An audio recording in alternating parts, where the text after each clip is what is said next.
Democrats are debating whether to move forward with impeachment as President Trump awaits orders from Saudi Arabia. For more on this, it's time for a closer look.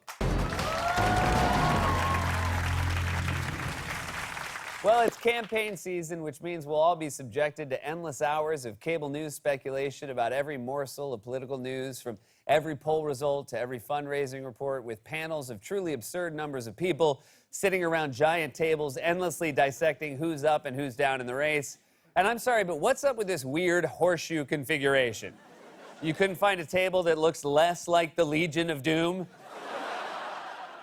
This is, of course, the time of year when cable news pundits speculate wildly and often wrongly. For example, you might remember that when Senator Elizabeth Warren announced that she was exploring a presidential run at the end of 2018, many pundits proclaimed her candidacy dead on arrival because she had supposedly missed her moment by not running 4 years ago. As Elizabeth Warren inches towards a possible presidential run in 2020, President Trump is laughing her off. Does she stand a chance, or has she missed her moment? In a new editorial, the Boston Globe writing, quote, Warren missed her moment in 2016, and there's reason to be skeptical of her prospective candidacy in 2020. There are some who say that she missed her shot to run in 2016 for president. Perhaps 2016 was Elizabeth Warren's moment, and she should have run then. In 2016, she had so many people urging her to run. But she might have missed her moment. Different. I mean, that might have been her moment. She's, maybe missed her moment in some eyes back in 2016. You know your political analysis is bad when you sound like you're quoting a Kelly Clarkson song. Wolf, she missed her moment. In a moment like this, some people wait a lifetime for a moment like this. Also, can we go back to this part real quick? As Elizabeth Warren inches towards a possible presidential run in 2020, President Trump is laughing her off. Oh, I'm sorry, Trump is laughing her off? If laughing at somebody meant they couldn't be president, then we sure as hell wouldn't have Trump to deal with. Donald Trump often appears on Fox, which is ironic, because a fox often appears on Donald Trump's head.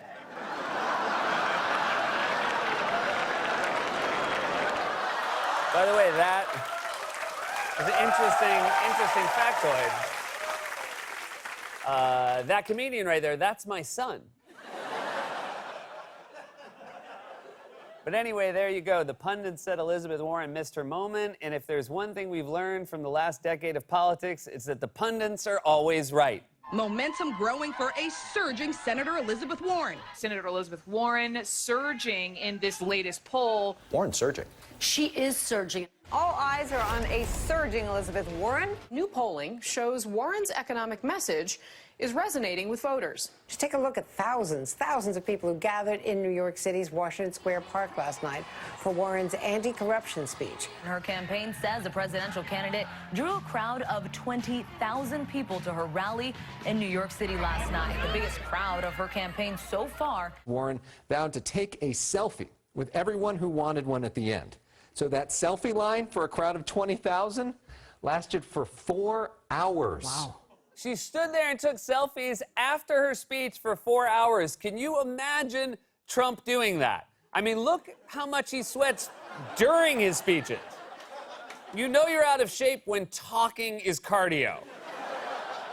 After 4 hours of selfies, he'd just be a puddle with hair. But Warren's speech was not just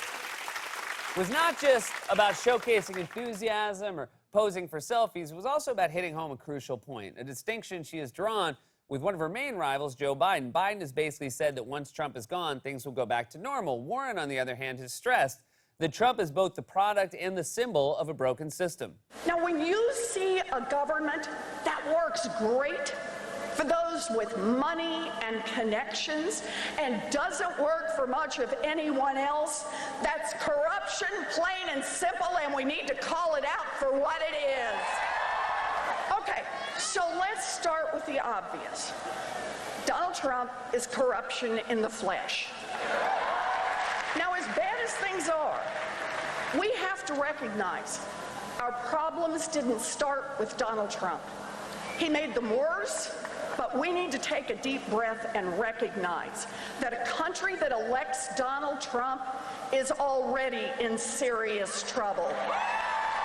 That's a very good point. It's like finding out your daughter is dating a DJ. Getting rid of the DJ is fine, but you still have to go back and examine the way you've raised your daughter. What did we do? Also, can we go back to this? Donald Trump is corruption in the flesh. The only part of that I disagree with is the idea that Trump has actual human flesh. I mean, look at him. His actual face is indistinguishable from a Halloween mask. Anyway, the rest of the point still stands. Trump is the symbol and the product of years of elite failure and institutionalized corruption, a system which Trump has both benefited from and made worse. I mean, even if you put aside the mountains of evidence in the 400-page Mueller report and all the obvious ways in which he's using the presidency to enrich himself, this week Trump threatened an illegal and unconstitutional war with Iran because Saudi Arabia pays us money. We would certainly help them. They've been a great ally. They spend $400 billion in our country over the last number of years. $400 billion. That's 1.5 million jobs.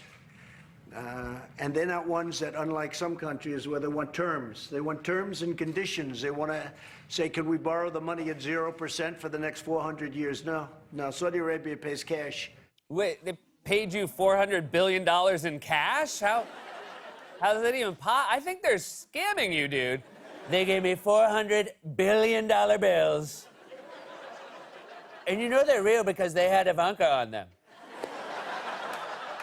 And of course, as we've established on this show repeatedly, Trump has all kinds of personal financial ties to Saudi Arabia from which he has personally profited both before and during his presidency. At one point, he literally said straight up during the campaign that he likes Saudi Arabia because they give him money. I love the Saudis. Many are in this building.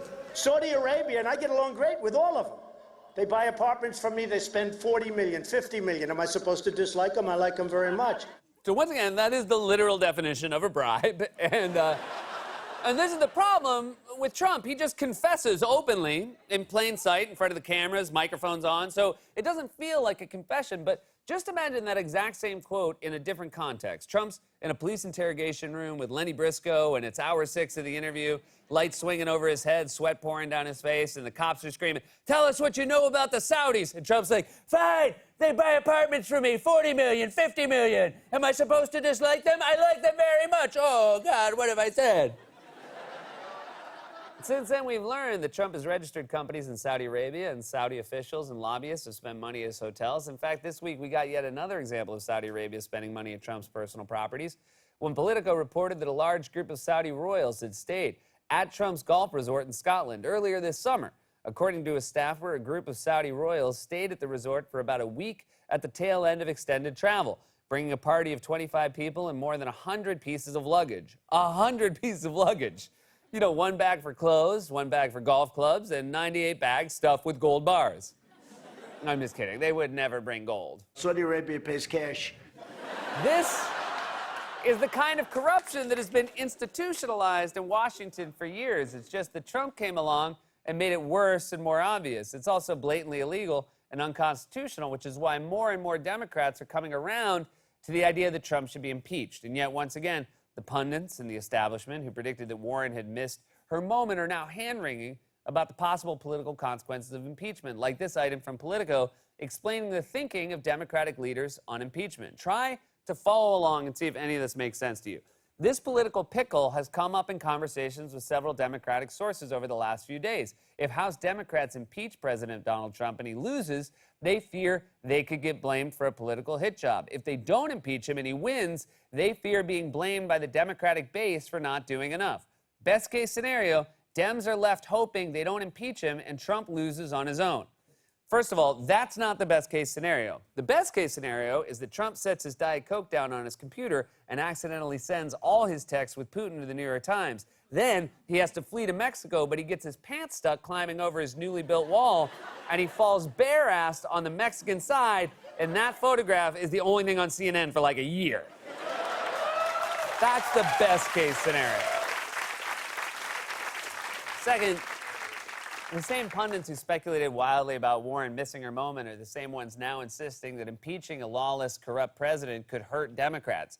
Who knows what will happen in either case, but several things are clear. Trump has broken the law, violated the Constitution, and judging from his rallies, he's got some very serious problems, especially in the flesh. This has been A Closer Look.